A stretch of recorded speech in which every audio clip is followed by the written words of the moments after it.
Welcome to the Savvy Shopkeeper Retail Podcast. I'm your host, Kathy Cruz. Just like you, I'm an independent retail business owner. I love the home decor and gift boutique I co-own with my sister, but I don't want it to consume me or my life. Join me each week as I share lessons learned, helpful tips, and valuable information for your retail business and life. Whether you're buying your products or making your products, whether you're a $25K business or a $2.5 million business, I'm on a mission to help indie retailers work less, profit more, and grow. Let's get started on today's episode. Welcome to episode 218 of the Savvy Shopkeeper Retail Podcast, an impromptu episode with personal and Savvy Shopkeeper updates. I'm your host, Kathy Cruz. This episode is a little bit unique because normally when I do this, I share it in a bonus episode. But episode number 218 was supposed to be about the beneficial ownership information. I was going to answer lots of questions about this pending requirement for small business owners in the U.S., but there appears to be some litigation around it. And I don't know if we, small business owners in the U.S., are going to be required to file this with the government. Now, if you haven't heard of this, don't panic. I promise there will be a podcast episode on it in the future. I have it ready to go. I just want to make sure that we are going to be required to file this information. And at this point, there is some litigation that came in that's kind of put it on hold, is the best way I can describe it. I do believe I will publish the episode, but I'm holding off so that I don't share inaccurate information. This isn't something that we have to file in the next month or two. I believe we have until next year. So there isn't a rush, but I wanted to publish the podcast episode to answer the questions and to inform all of you about this quote unquote requirement. We just aren't there yet. So please know that that episode is coming. I just don't want to share it yet. Well, that meant there was a gap in podcast episodes for the Savvy Shopkeeper Retail Podcast. And I was considering a bonus episode anyhow because I have a lot of updates to share. So it just made sense to use this episode, number 218, to catch up and to share all of the things with you. So I have a whole list, and this really is impromptu. I have a whole list of things that I want to talk about on this podcast episode because oftentimes when I release a podcast episode, it is packed with value, it's educational, it's helpful. But there's so much that happens behind the scenes with Savvy Shopkeeper. It's not just the education, it's stuff that happens in Master Shopkeepers, things that are happening with me. There's just a lot that goes into running this business. And I feel like every once in a while, it's helpful if I give all of you updates. So the first one is, some of you might be wondering, how's the Salvage Boutique doing? That's the store that I co-owned with my sister, and it's doing great. I do miss the shop on occasion. And you know what happens is I get FOMO. FOMO when I'm in Master Shopkeepers and I see them planning events and doing fun things and re-merchandising their stores or bringing in new displays, talking about product lines. In that sense, I have a lot of FOMO. But the Salvage Boutique is doing well. My sister and nephew are happy. I just spent a day shopping with my sister recently. We got together, we grabbed lunch. We spent 6 or 7 hours. We had so much fun, and it was really good for us, I think, to connect as sisters again instead of business owners. We did that for 10 years. So it was so natural, and we don't get to do that very often. And I absolutely loved it. It's one of my favorite days this year. It also reminds me why I wanted to do it, because changing my schedule and doing what I'm doing now, it just feels right. I do feel confident in my decision to leave the store, at least for this season in my life. So I just wanted to make sure I mentioned that in case some of you are wondering, Kathy doesn't talk about the store. I wonder if she misses it or what's going on. So I thought I'd address that one first. Second one is, I'm happy to announce that I am officially certified with the Life Coach School. I did get my certification. And I have to say, and if you're a Master Shopkeepers member, you've heard me talk about this.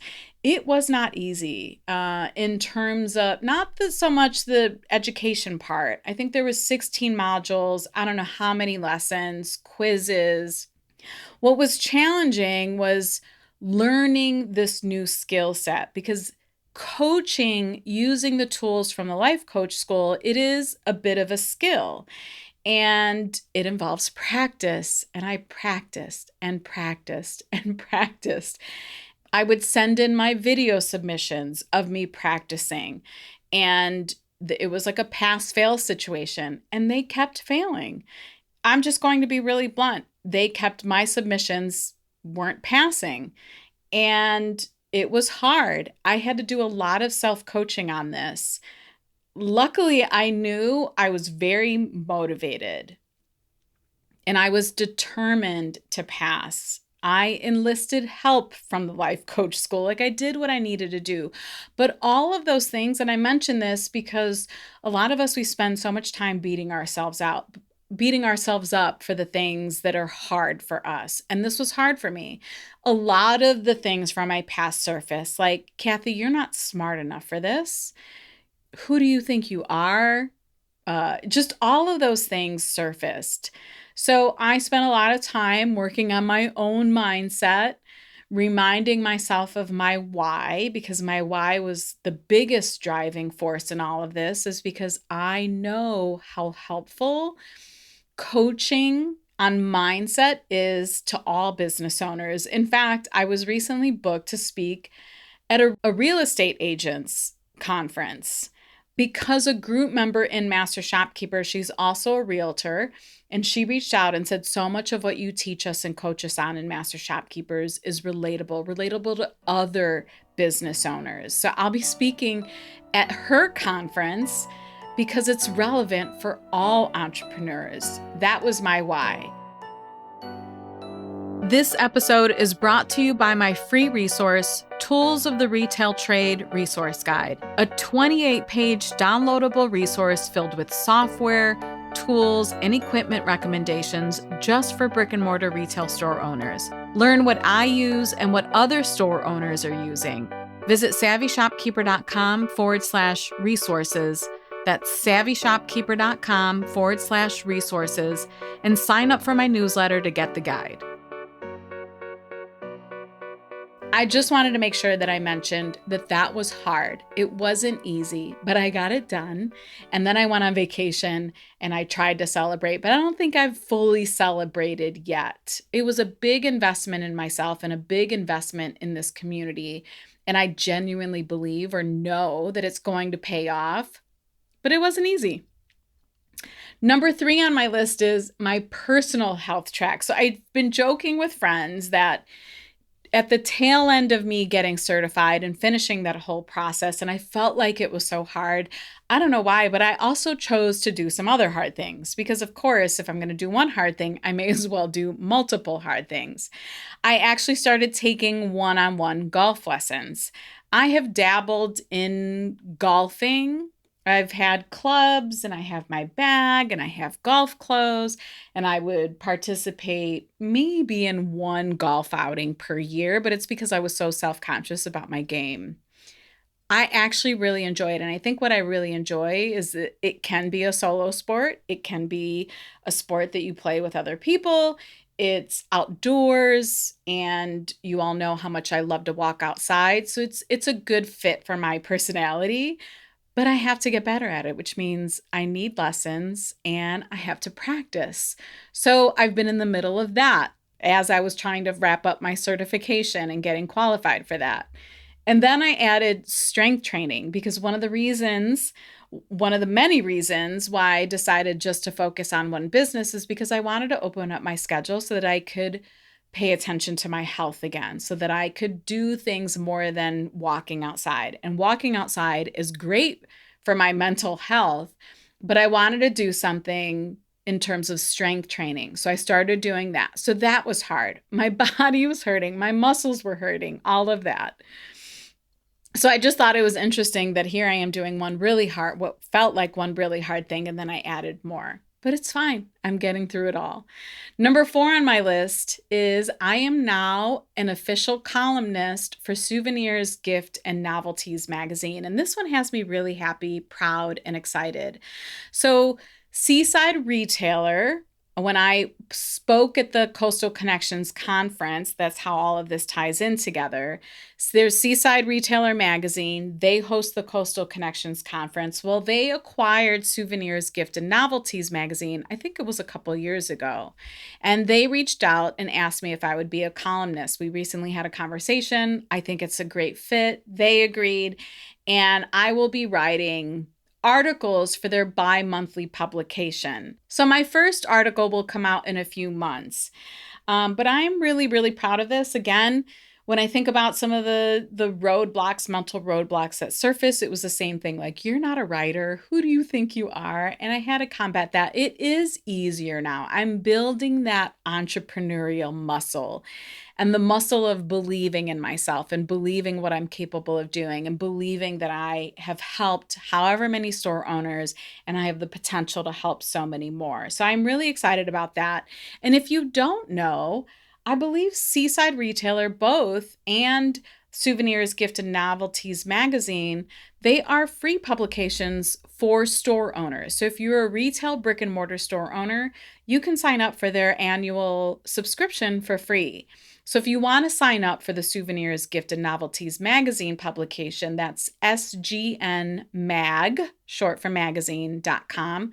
We will link it in the show notes for episode 218. So let me just say it one more time, sgnmag.com.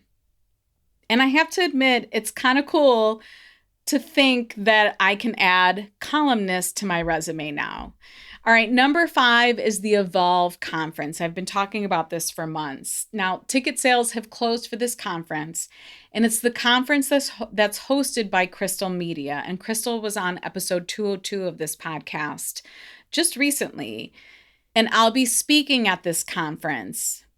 We're just a few days away, and the reason I'm mentioning it is because I can't wait to connect with so many store owners. Over 40, I think, in the Savvy Shopkeeper community are attending Evolve, so I will be able to have conversations and see people and hug all of these group members. So I just want to say, if you're listening to this podcast episode today that publishes on April 25th, I will see you in Denver soon.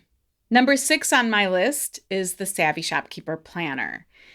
If you didn't take my recent survey about the planner, you may not know that I kind of hinted that we're considering a paper version of the retail planner. And I also think we're going to be switching to a calendar year. But don't worry, if you're a current planner user, you'll get all of Q4 this year. So you'll get October, November, December, and then all of next year, a full calendar year, January through December, in this next upcoming planner. But I wanted to make sure I mention this because we get some really incredible feedback about the planner. But as I talked about it with Sam, my marketing assistant, and the woman who designs the planner, who actually physically designs the planner, I had several conversations with her, and I said, I feel like I'm keeping this incredible planning tool from people because we only offer it in digital format. Now, I will say this, I don't believe that the paper planner this year will be a full planner. That'll actually have the tabs. It's going to be a version of a planning tool on paper. I'll just say that. So I don't want people to get excited that they're actually going to get like the coil type planner with all of the tabs and paper. It's going to be a version of it. But what I want to do is I want to offer the most helpful parts of the planner in paper format to see if that's something that's helpful to all of you. So we have other changes coming. We have additional resources coming on the planner. We've spent the past 2 years really listening, and then we did the survey. So we now know what's working, what isn't working, and overall, the planner works. People love it. I think we're just going to make it even better is part of what I'm announcing here, so please stay tuned. The new planner will launch at the end of this summer. This episode is brought to you by my new free resource, Valuable Data to Collect for Your Brick and Mortar Store. One of the questions I hear most often is, how is my business making money, but I'm not making money? I ran a profitable brick and mortar business from day one, and the reason why is because I used data to make decisions. In my new free guide, I'm sharing all the systems that I would set up and the data I would collect if I were to start a store from scratch again. Whether you're preparing to open or you've been open for years, it's never too late to start tracking. Visit savvyshopkeeper.com/data to get the guide. All right, next thing that I want to talk about, master shopkeepers, in particular, people who are considering joining. The application is open. At this point, it just kind of stays open all the time. If you visit savvyshopkeeper.com and you hit the group program link in the menu, sometimes it says mastermind or group program, master shopkeepers, whatever it is, you will get the link to the application on that page. What I want to talk about today is the most common question I've been receiving about joining Master Shopkeepers has been around the Zoom calls. I think some of you are using this as a roadblock to joining, so I want to address this. Zoom calls are definitely one of several benefits of joining our mastermind group. And yes, I do think joining live has its benefits, but almost all calls are recorded. Many group members don't join live because schedules are different for everyone, but they still get a lot of value out of the membership, either through the group alone, because there's a lot that happens in the Facebook group, lots of conversations, so much learning that you can get out of just being in the Facebook group. They get what they need out of the lab, or because they watch the replays when they can. And I want to mention too, although we host on average 6 calls per month, not all calls are applicable to all group members. So for example, we have over 30 subgroups, meaning there's a call for stationery stores, one for coffee cafe shops, one for home decor stores, people that host workshops. I mean, I can go on and on. There's a list of 30. And we spread those out throughout the year, and you have access to the replays for those calls. But obviously, with all of those subgroups and then some of the other subjects that I teach on or master classes or whatever the calls are focused on, not all calls will be applicable to you. You would only attend or watch the replay for the calls that apply to you and your business. So all this to say, there is no expectation for you to attend every single call or to be live on every single call. But because they're recorded, you have the ability to do the replays. You can continue the conversations in the Facebook group. There's a lot of flexibility. We recently had a group member from the UK join, and I know she was concerned about that. It was our first UK group member. Shout out to Faith. Thank you so much for joining us. But I think that was a concern, was the time difference. So please know that we try to make the resources available to you, because Master Shopkeepers is a do-it-at-your-own pace kind of membership. So please know that that is an option. All right, last thing, 2 more things that I want to talk about. Okay, so I'm going to tell you this now. You want to save some dates in May of 2025. I am hosting an in-person event next year. Some of you are going to want to block May 18th to 19th, 2025. That isn't just a little tease, that's a big tease on your calendars. We are far from finalizing anything right now, but I also know the importance of planning ahead. One thing I realize is that although I'd like to host bigger in-person events, one value that is really important to me is to host events at venues that are owned by small business owners. This is one reason why I loved hosting the retreat at Fruchthaven Farm so much. Hosting at a hotel with a big brand name doesn't make sense for me, at least. So I'm going to tell you this, you'll expect to travel to Northeast Ohio next year when I host this, and know that the venue I plan on hosting at has special meaning to me too. There will definitely be a limited number of tickets because of the size of the venue, and I can't wait to share more. Planning is starting, but again, we haven't finalized we haven't finalized most of the details yet. And yes, we're 1 year out. So when I recommend that you plan way more ahead than you're used to in your retail business, know that I practice what I preach because we're over 1 year away and I'm already planning this. So again, just in case you want to add this to your calendar and you want to block it off now, right now we're anticipating that it will be May 18th and 19th. That's a Sunday and a Monday in 2025. And then the last thing that I want to mention is my Retail Profit Program. This is a one-on-one coaching program that I recently announced in a previous episode. And I also shared that it has an introductory offer, and that introductory offer is going to expire April 30th. So just 5 days from the day that this podcast episode publishes. The reason I want to mention it is when I recently launched my coaching page on my website, I offer several options because I know everyone has different needs. So some people want long-term coaching, meaning they want coaching throughout the whole entire year.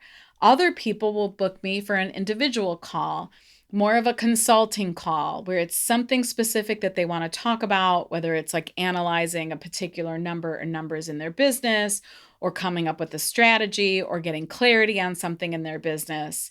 And then this particular program I created because I saw every time I worked with a one-on-one client, some of the work that we were doing. It was very consistent. It was very much around profit and finances and financials and financial reports and getting them comfortable with their numbers and getting them to understand what's going on in their inventory and what's going on their profit and loss statement or their balance sheet. So this Retail Profit Program, my current offer at the price will expire on April 30th. It will go up, I should say, after that date. So if you've been considering it, and this is the program that I have booked the most since I launched that coaching page, please know that the price is going to go up. If you're interested in reading more about this, you can go to savvyshopkeeper.com/coaching. All right, this bonus episode turned out to be way longer than I say bonus episode. In a way, it's a bonus episode, but it turned out to be way longer than what I was anticipating.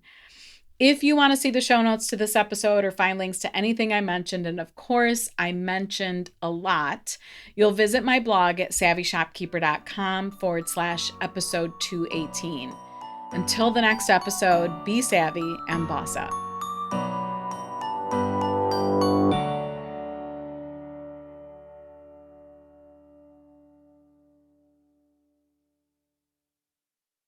This episode is brought to you by Progressive Insurance. You chose to hit play on this podcast today. Smart choice. Make another smart choice with AutoQuote Explorer to compare rates from multiple car insurance companies all at once. Try it at Progressive.com. Progressive Casualty Insurance Company and Affiliates. Not available in all states or situations. Prices vary based on how you buy.